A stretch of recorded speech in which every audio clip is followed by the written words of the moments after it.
everybody. My name is Diana. And this is Karen. And welcome to Mother Freakin Realtors. So today we're going to be talking about a life of a realtor, expectations versus reality. We're also going to talk about the program or the Dream for All program. It's back. Yes, this fall. It's coming this fall. But before Yes. we proceed with our topic for the day, we would like to express our sympathy to all the victims of the fire in Maui. Our hearts go out to you. You know, it's very tragic to see, you know, what happened. Like their place was literally wiped in an instant because of that fire. Yeah, they lost loved ones, their home, their livelihood. You know, it's just sad what the fire has done in their homes.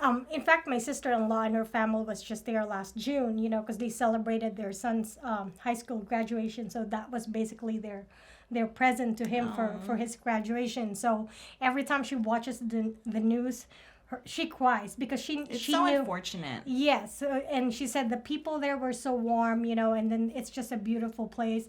And you've also seen like videos of people, like these people have just lost their homes, and yet here they are, you know, they're helping tourists. You know what I mean? Who's stuck there in the island.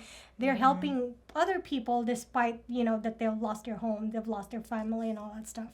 Well, it's definitely a tight community. I think even, you know, from the stories I hear, or every time, you know, you see a movie even on Netflix or in the theater, you know, Hawaii has always seemed like a very welcoming place. But not only that, they're a very tight-knit group within their communities, as well as, you know, the people who actually live there. Oh my gosh, I can't even think of the words, but, you know, they're always joining together. And, you know, to see that they were providing their own boats to transport goods to the community versus it being, you know, what is it, the Red Cross and FEMA? Yes. Yeah. Before them, you know, it's just kind of sad, you know, because I feel like it's such a beautiful place. Why do we help so many other places and we can't even seem to help our own, you know? Yes. And then I've also like watched like videos of like real estate investors like taking advantage of this opportunity, like trying to buy the properties. It's so unfortunate. Yes, it really is. Like this is not a time to take advantage. I mean, it makes business sense, but this is not really a time for that, you know, because these people are grieving.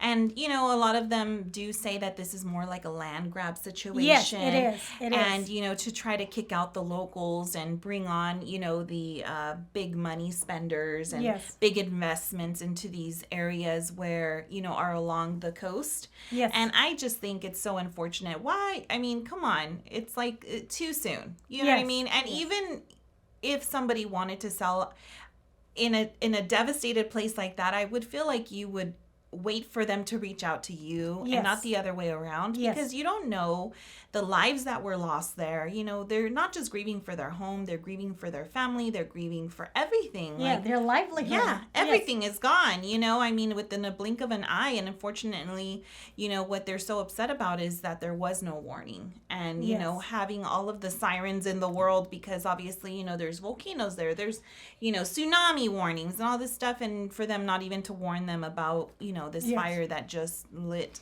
and just took out so many homes and people. It's unfortunate. Yes. Yeah. But anyhow, switching our topic. So moving on to a day in the life of a realtor. So, Karen, what does your day look like? What are your the expectations versus your reality? Or maybe just walk us through a day of one of your days that has been like hectic, or, you know, where you felt like, oh my gosh, they're expecting so much of me, but this is what I've had to do. And, you know, run us through a day like that. Well, expectations, or let's say this is my La La Land, right? Like I did really good at the beginning of the year, you know, like remember I told you I was waking up at 5 o'clock, and at one point I was even waking up at 4 o'clock. On a schedule. Yes, on a schedule. And that was great, because the very first thing that I do is, you know, I'd go to the elliptical trainer and do that, you know, do an exercise for a good 45 minutes. But these past few weeks, I've been I wouldn't say I'm an hour late. So now I wake up like 6 o'clock in the morning. So much for waking up at 5 o'clock. I've been watching this series called The Summer I Turned Pretty. I don't know if you've watched it. I know sometimes you do. Yes, I have heard about it, and I want to say I tried watching it, but it just wasn't my thing. I know. Well, it's a too cutesy, like a series, but it's actually more than that. It's about it's about family, it's about friendship and all that stuff. So now I can't stop watching the damn thing. So ideally in a perfect scenario, right? I would love to wake up at 5:00, do my exercise, do some chores while the kids are asleep, take them to or get them ready for school. Then my husband will take them to school, and then I'll pick them up after, and then I'll in between I'll do my real estate job. Ideally, I would love to prospect for 2 hours. For 2 years, whoa. Yeah, for 2 hours, and I did really good at the beginning of the year, but now I'm just all over the place. So I gotta, I'm fessing up to that. But ideally, while the kids are in school, to come to the office, prospect for at least 2 hours, and do my follow-up calls, and do the paperwork class. But now it's the other way around. I'm like drowning with the paperwork first, and by the time I read all these emails, I'm already not in a right frame of mind that I don't even want to pick up the phone. So that's for me would be the ideal thing to do, but that's not really what's happening. And I have escrows that's going this way and then that way, so it's just a nightmare, and that's part of real estate. Like, I wish I could just say, oh, I'll do the emails last, I'll send this last, but the reality is the moment you hear that ping on your computer, like, you just have to look at it, and you want to get it done right away, right? So that's not. But, the only thing that you can really do is do the best, you can. Make the most out of it in one day. And what about you? Same thing like you. I feel like, I told myself at the beginning of the year, we always have, like, our New Year's resolution. And you kind of just retell yourself that throughout the whole year. You try to bring it back as many times as you can but to reel yourself back in. And, I have a schedule in front of me, and basically it gives me a rundown of how my day should look like, and it does not look like that. Yes. I mean, I feel like there's been a lot of things going on where it just changes the way that my schedule looks. Meaning, like, summertime, the kids are off of school. So it's a whole different schedule. You can't, like, I wish I was a dad, okay? Like, all I had to worry about myself. Right. But I don't. Let's just run down. Let's just say yesterday's schedule. I woke up at 6, and then I dropped off my 10-year-old in elementary. Then I dropped off my 12-year-old in middle school. Then I dropped off my almost 2-year-old at my mom's for her to babysit her. Then from there, I went to a listing appointment where I had to go view a vacant land out in the middle of nowhere to see, to price it right, because, as vacant land is very different when you have, like, let's say comparables, which I worked on with my title rep, where one of them is sold for $7 million, one of them is sold for $1 million, and then all of a sudden one of them is sold for $26,000, and then another one is sold for $6,000. So you're wondering, well, eeny, meeny, miny, mo. Yes. You hope that the vacant land is going to sell for $7 million because it's a 40-acre property. So you kind of have to go and you kind of have to see for yourself what is out there. How are you going to attract, people to see the listing, things like that. So anyhow, I go to see the listing, and then by the time I get back, then we do sign up for uptime. So 9 to 1, be prepared for phone calls coming in, clients coming in, things like that. But also here at the office, working on paperwork, like you said, sometimes there's paperwork that needs to be done sooner than later. So, you have, like, people who are giving you offers, so you got to submit counter offers. And then you have, a property in escrow, so then you're submitting paperwork for that too. And then just making sure that everything is in line with, getting everything in the file, right? Yes. Like Karen says, she was drowning in paperwork because she had to catch up with a lot of her paperwork for some of her files. It's hard when you're dealing with maybe just one property, okay, it's not a big deal. But when you're dealing with multiples, it's definitely harder, because you just want to make sure you're not, you're crossing your T's and dotting your I's on everything because it's super important. So that way you don't have to come back to it later because it just creates more of a problem. And then after that, once you're done and, you follow up with your clients, you make some phone calls, and then you're on your way to pick up your kids, in order. You got to go get the elementary child, then you got to go get the middle school child, and then you got to go pick up the baby if your husband can't pick her up, and then you got to go home, then you got to cook dinner, and then you got to follow up with more paperwork and more phone calls. Yes. And I want to say I finished up like at 10 o'clock last night receiving last minute people who wanted to show the property that I have on Falcon Trail. So, that's how crazy a day. I don't think that I can fit that into a schedule. Yeah. You know what I mean? Because maybe that was my day yesterday, but maybe today's day is completely different. So, as much as you'd want to try to wake up at 5 and do all of your little schedules, something will throw you for a loop. So, the expectation is to follow your schedule. Reality is you get, things coming in left and right, especially when you're a mom in real estate, I feel, with a partner.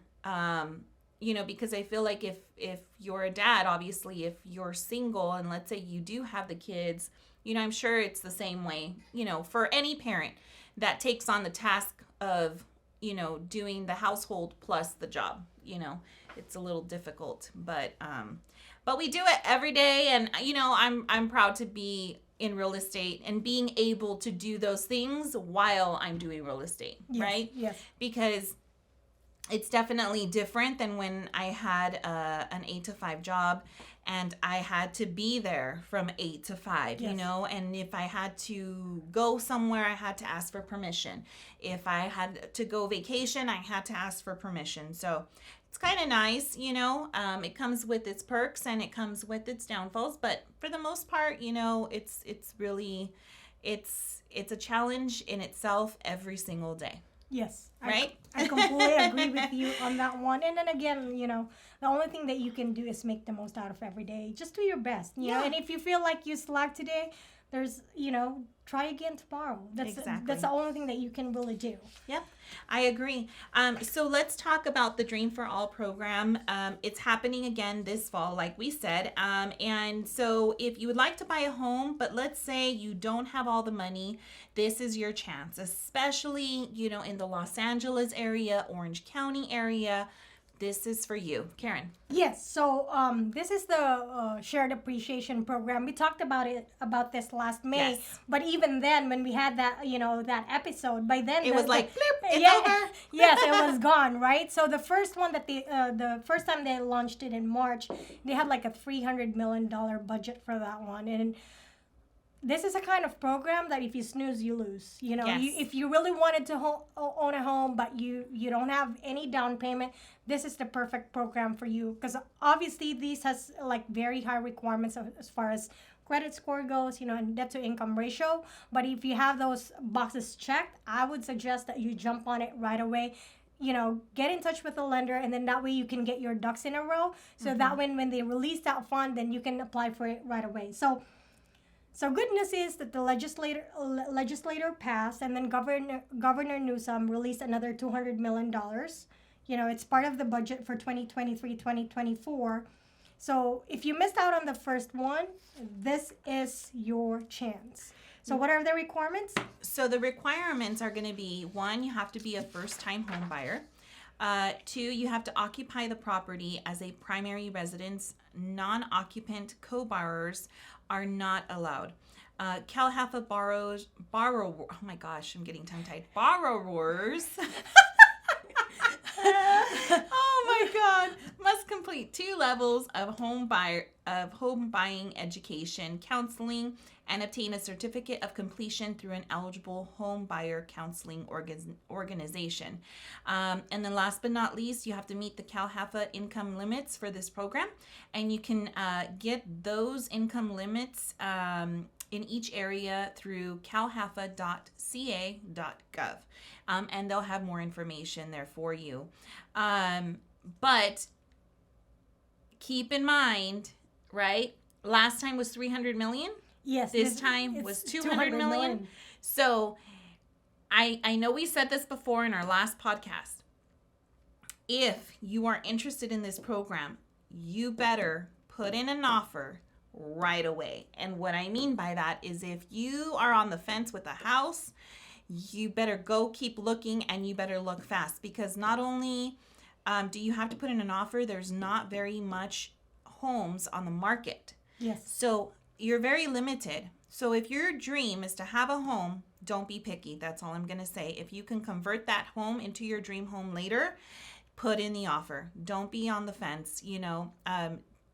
Look, fear never gets us anywhere. And all I can tell you as a first-time home buyer is if you're scared, you're always going to be scared. You're never going to make that jump. You just got to overcome that fear by pushing yourself to submit an offer. That's what I did when I first bought my home. And I'm pretty sure my husband was not prepared to buy a home. But you know what? I was. And I was just going to submit an offer on every single home at that moment. And just because I knew whatever home I bought, I was going to make it my home, you know? Yes. And so sometimes if you just take fear out of that equation, you will have a home. And if it's not your dream home in the beginning, hey, you have plenty of opportunities to do so. We live in California. Yes, and you have plenty of time too. Yeah. Once you own that home, you can... So many opportunities. Yes, and then if after 2 years, 5 years, you really don't like your home, guess what? You've already built equity on it, and you can use that equity to buy the home that you really want. And hey, even if you don't want to sell it, because let's say the prices aren't there, you can rent it, and make it an income property. So there's endless possibilities, and don't ever stop yourself from, taking that step, taking that leap for yourself and for your family, or if you're single, even just for yourself, even if you don't have to live in it, not for this program, but, if you just buy, just to make it an investment. It's always good, especially if you're young. I wish I would have done a lot more when I was young and somebody would have told me that, but it is what it is. But anyhow, so moving on, I have a little game for me and Karen. If you guys have heard of Minute to Win It, there's little games that are very fast and very entertaining, and so I thought we'd give this a shot. So right after this break, we're going to go ahead and do a little competition between me and Karen. Okay. All right, guys. So we are back. So we were chit-chatting on our little break as to what should the loser do. So our next episode is going to be in October. So, Karen? Yes, so whoever loses is going to wear a clown costume on the next episode. Full clown costume. Yes. So I better not lose. Me neither. Ready? Okay, so ready? The thing of this game is we have to make these pencils into these cups by bouncing them. Okay? Okay. All right. All right. Ready? Okay. Go. Oh! Yeah! Oh! No! Oh, are you serious right now? Yeah. Oh my God. Not even one. Wrong way. Oh, come on. Oh. I guess you won because you have... Are we going to keep going? Yes. Okay. Oh, are you serious? Oh my God, not even one. Jesus. Almost. Okay, you lost. No. All right, guys. Well, I hope that all of the information that we gave you guys was super helpful. And don't forget to click and subscribe. And make sure you watch next month's episode, because Karen will be dressed in a full-on clown costume. And I can't wait to see that. Yes. Oh my God, now I'm going to buy a clown costume. So anyway, thank you guys for watching. Mother Freakin' Realtors.